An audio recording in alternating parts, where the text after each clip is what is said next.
Let's apply our knowledge of simple harmonic motion now to springs.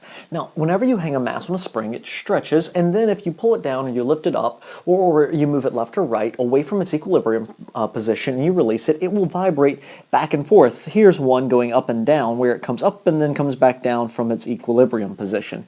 Vibrating back and forth, simple harmonic motion. And the advantage with springs is its period is very constant. The period of a spring is 2 pi times the square root of the mass that you hang on it or that you put on it for going horizontally divided by the spring constant.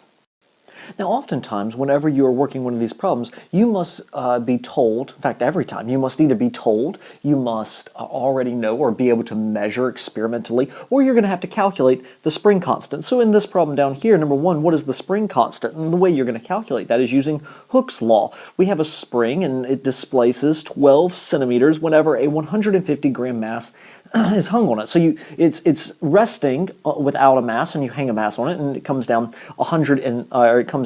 12 centimeters. Now, if we assume this is an ideal spring here, then everything works out quite nicely. We have spring force coming up and force of gravity going down, so whenever I substitute into my F equals ma, I'll have negative kx going up minus mg. And so whenever I actually solve around for my spring constant, I end up with mass times gravity divided by negative displacement. But that negative sign is actually going to be needed. It's not going to give me a negative spring constant because look which way the spring displaces. It's going to think about how I have my positives and negatives here. Whenever I hang my 150-gram mass on it, it is going to stretch down a negative 12 centimeters because it's going down, and I declared negative to be down.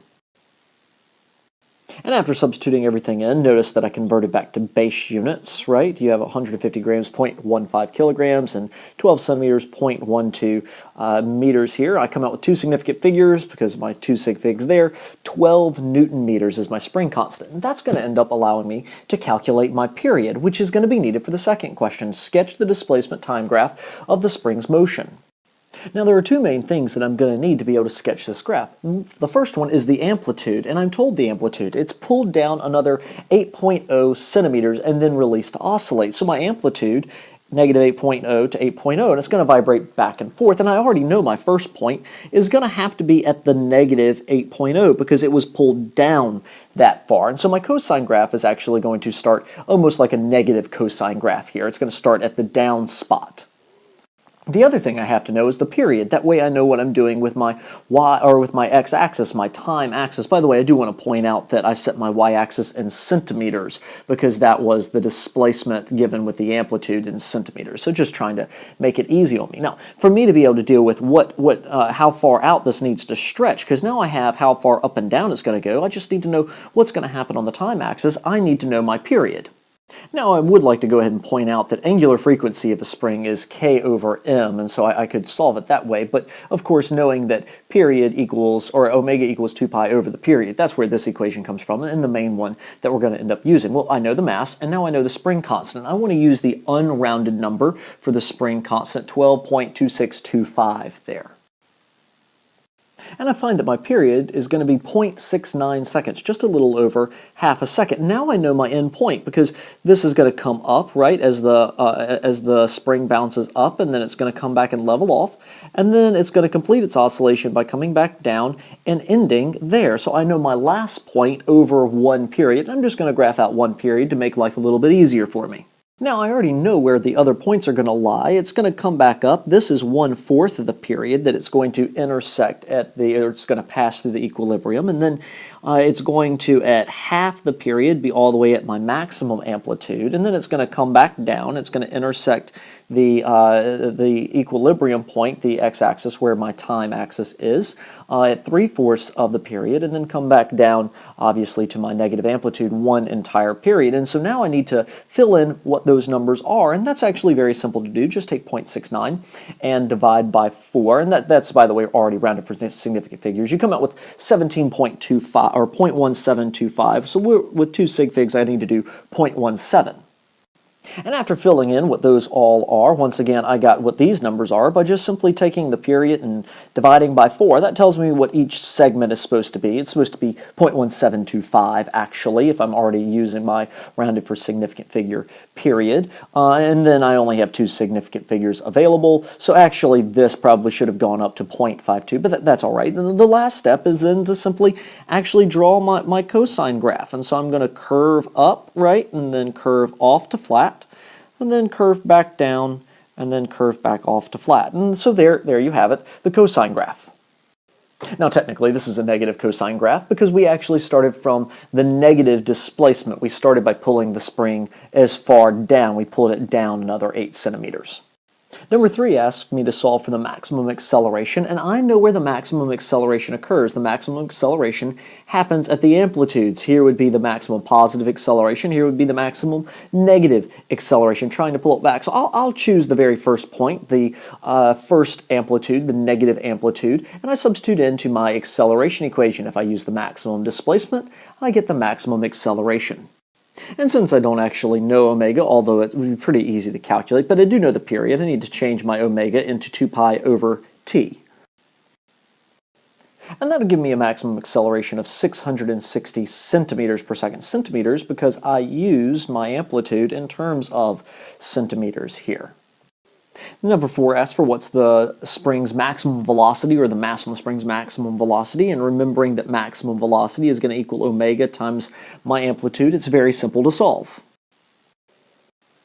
And if I'm coming back down towards my negative, so I'm coming back down here, so substituting in an amplitude, I come out 2 significant figures, negative 73, once again, centimeters per second, because I'm using the centimeter measurement there. Of course, if I'd used the positive amplitude, I would get positive 73 centimeters per second as my maximum velocity. Number 5, what is the velocity of the spring at half of its amplitude?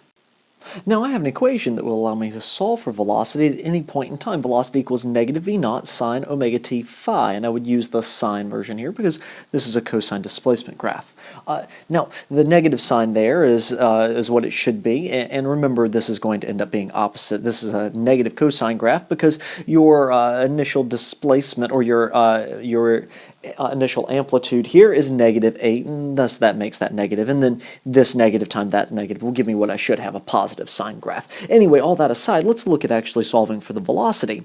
Negative v naught, well, I know v naught, so that's fine. Sine omega, well, I can solve for omega. I know the period, right?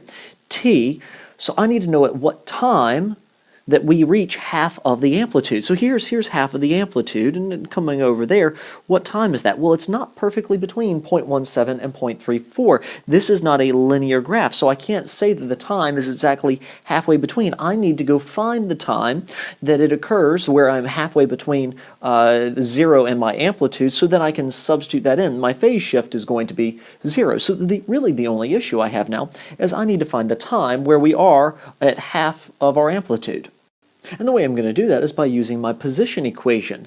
My position that I'm looking for is at 4 centimeters, and the maximum displacement here, I'm using negative 8, right, for my amplitude, and that will let me solve for time. Phase shift is going to be 0, and I can calculate omega, the angular frequency, just by simply using the period.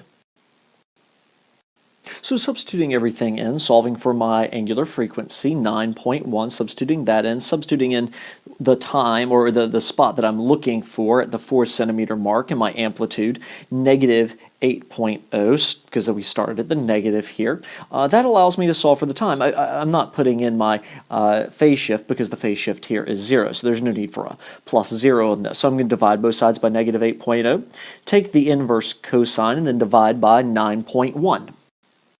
Now I'm going to take the inverse cosine. A note about this step: you must make sure that your calculator is in radians here, otherwise you're going to get answers in terms of degrees, and that's not going to work. So please make sure your calculator is in radians. And I come out with a time of 0.23 seconds. So we are halfway up here, right, at the positive 4, if I'm looking at that spot, 0.23 seconds. Of course, I could have used negative 4 and found this time also, but I'm going to look right there for the positive 4 at 0.23 seconds, which makes sense. It's between my 0.17 and my 0.34, although not exactly between. Now let's take our time that we solved for 0.23 seconds using the displacement equation. That's the time that we reached the 4 centimeter mark. I chose to do positive 4 centimeters instead of my negative 4 centimeters down here. That occurs at 0.23 seconds. Let's substitute that in. That will allow us to solve for the velocity there. And after substituting everything in, I come out with 63 centimeters per second as my velocity. So the point here is this is not a linear operation. This is according to cosine or sine. So depending on if you're dealing with displacement or velocity. So don't just assume because you're halfway to the amplitude that it's going to be half of the maximum velocity. That is definitely not the case. You're actually going to have to go through and solve. So to summarize here, if we're actually trying to solve for the velocity at a specific position, you need to find, using the displacement equation, at what time that you reach that position. Then you can substitute that time into the velocity equation and solve.